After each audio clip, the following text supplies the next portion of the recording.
नमस्कार। Power star Pawan Singh के चाहने वाले हो जाए खुश का कि पावर स्टार पवन सिंह का बैक टू बैक गाने का पोस्टर आ रहा है, जिस गाने का टाइटल है सहरिया। आप सब देख रहे हैं वीडियो के माध्यम से, और बहुत बड़ा धमाका लेकर आ रहा है पावर स्टार पवन सिंह, जिस गाने का टाइटल है सहरिया। आप सबको बता दूं, इस गाने को रिलीज किया जाएगा एएस मनोरंजन यूट्यूब चैनल पर। इस गाने को रिलीज किया जाएगा, जिस गाने को गाए हैं सिर्फ पावर स्टार पवन सिंह और शिवानी सिंह की आवाज़ में इस गाने को सुनेंगे।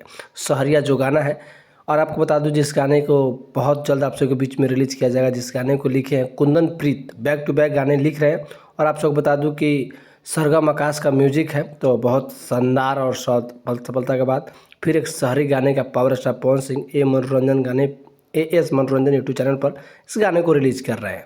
आप सबको बता दूं जिस गाने में काम किए हैं पारुल सिंह, और बहुत बड़ा कमबैक होने वाला है पावर स्टार पवन सिंह का।